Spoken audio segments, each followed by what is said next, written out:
The Ukrainian president met with senior military commanders in Kharkiv on Thursday. Ukraine's second biggest city is under a renewed Russian offensive, with Russia making its biggest territorial gains in 18 months. President Zelensky says Ukrainian units in the northeast are being reinforced, while the regional governor says Russian advances have been stopped in parts as Ukraine works to stabilize the northern front line. Some of the most intense battles have been around the small town of Volchansk, about 60 kilometres from Kharkiv. Still, NATO's Supreme Allied Commander, US General Christopher Cavoli, believes Ukrainian defences will hold. No, the Russians don't have the numbers necessary to do a strategic breakthrough. We don't believe. More to the point, they don't have the skill and the capability to do it, to operate at the scale necessary to exploit any breakthrough to strategic advantage. CNN's Nick Paton-Walsh reports firsthand civilians as well as soldiers are now under fire from drones and artillery fire, and now they're just simply trying to find their way out. When nightmares recur, they're often the same. Here, they get worse. The border town of Vovchansk bearing the blunt horror of Moscow's race to take as much as they can in the weeks before Ukraine starts feeling American military help again. Every street aflame, Russians deeper inside the town. Policeman Maxim is answering one of 35 calls from locals on Thursday to evacuate. The day before, 3 colleagues were injured. The shelling never stops. Тихо, тихо, тихо, все просили. Нормально. 3 people still coming out, and you have to imagine quite how desperate for these final people the situation must be to leave. Mykola and his wife hiding in their basement, but despite staying through the first Russian occupation and then liberation 2 years ago, they found the airstrikes last night just too much. They're joined by Maria, their mother, who can't hear the shelling or anything too well. Thousands evacuated since Russia invaded again around here 5 days ago. Why everyone has to leave is clear again as we drive out, as it is with almost every part of Ukraine Russia covets. Just utter destruction, little left to rule over. This is their first moment of calm in many days. Entire lives in plastic bags. She's saying it wasn't like last night was scary and everyone else was talking about significant bombardment, more that it was just better to get out of there. 85. An armoured ride to a new world, knowing they may never get back to their homes, tormented for days by shelling. Авиабомбы, все, что хочешь. Минометы. Видели русских солдаты? Нет. Слышали? Мы? Нет. Они там, с той стороны, за речкой. За речкой, да? А мы ж сюда, на севере города. То, що стріляли, вони близько вже стріляли, з автоматів, з чого хочеш. We head back in with another police unit, who soon learn 2 of the houses they must rescue from are impossible to reach. As we wait, they hear a buzzing noise.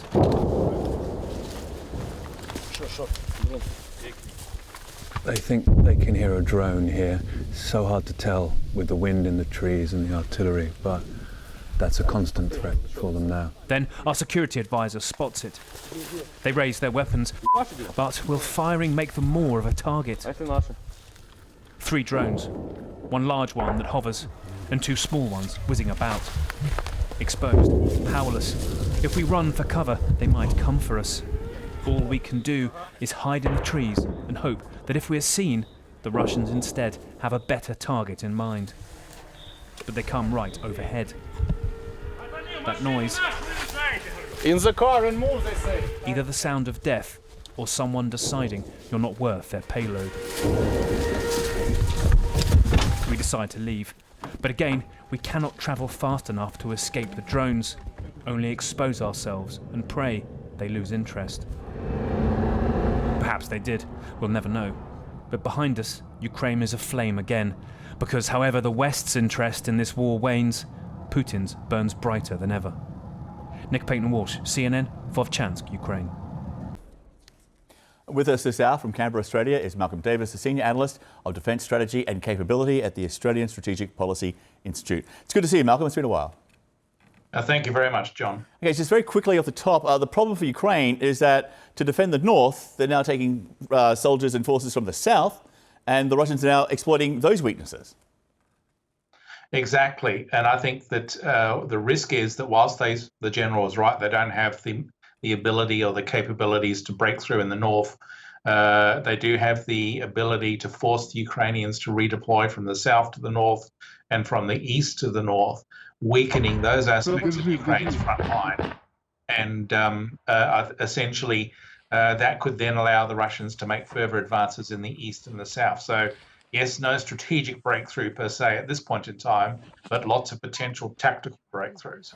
And much of the destruction around Kharkiv is being caused by Russian glide bombs, which are modified old Soviet-era dumb bombs, which The Economist reports last year. The Russians started adding simple, cheap conversion kits, wings that pop out when the bomb is released, a satellite guidance system.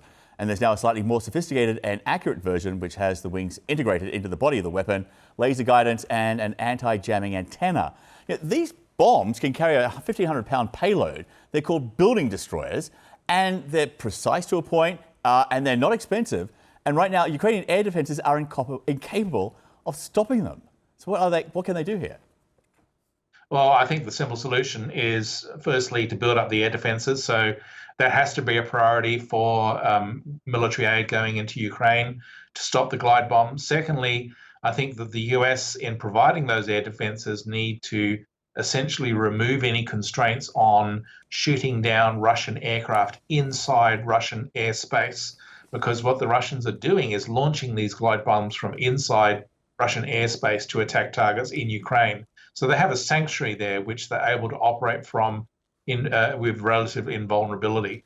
If you take away that invulnerability and start shooting down Russian aircraft inside Russian airspace, the glide bomb threat goes away.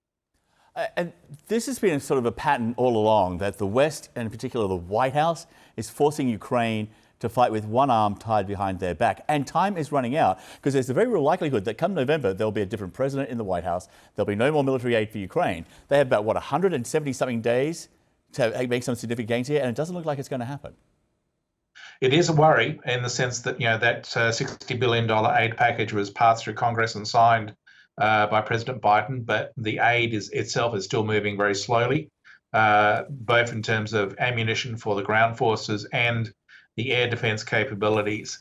So I do think that there needs to be an acceleration of the aid. And secondly, the Biden administration in particular needs to, as I said, remove the shackles and allow the Ukrainians to start striking deep inside Russia with US supplied weapons, including ATACMS. They also need to provide those F-16s, which would make a huge difference in terms of denying the Russians the ability to strike inside Ukraine. So all in all, the aid needs to move faster. It needs to reach the Ukrainians much more quickly. And the Biden administration needs to remove any constraints and basically allow the Ukrainians to strike deep and strike fast. And we've heard the assessment from NATO that with Western military assistance slowly making its way to the front lines, that Ukraine should be able to hold those defensive positions, especially considering the Russian reinforcements which are being sent by Moscow. Listen to this. If you look at the quality of the troops, they have a big problem still in making sure that the new troops are trained to a level that is actually better than the troops that were originally available. So they have now more troops, but the quality of the troops is lower than the troops they started the conflict with. This is a war of attrition. Who cares about the quality of the Russian troops and their training? They're just cannon fodder at the end of the day, aren't they? Correct. And Putin doesn't care about how many Russians die in this conflict. I think the real risk here is that as the military aid continues to trickle into Ukraine, they might get enough to hold the line. But at the end of the year, we could get a change in administration in Washington, D.C. that then sees any military aid to Ukraine in 2025 shut down completely. And then the Russians can bring their military industrial capacity and their superior numbers to bear, and they can start to, once again, make advances. So I think that what we're seeing is essentially Putin recognizing that the United States in particular, but also Europe, is fearful of escalation. Putin rattles his nuclear sabers on a regular basis, and that inspires a degree of fear an unwillingness on the part of the Biden administration to allow Ukraine to strike back hard. But secondly, we lack time. We need to get that aid moving much more quickly so that Ukraine can start to make real headway, because I really do worry that come 2025, you're going to see a new administration in the White House, and that's the end of any US assistance to Ukraine. Malcolm, thanks for being with us. One point I would just make before we go is that the only thing which guarantees an escalation by Moscow is not standing up to Putin. We've seen that year after year after year, from Georgia to Crimea down to this full-scale invasion. Anyway, so we'll see what happens. Malcolm. Exactly. Thank you, sir.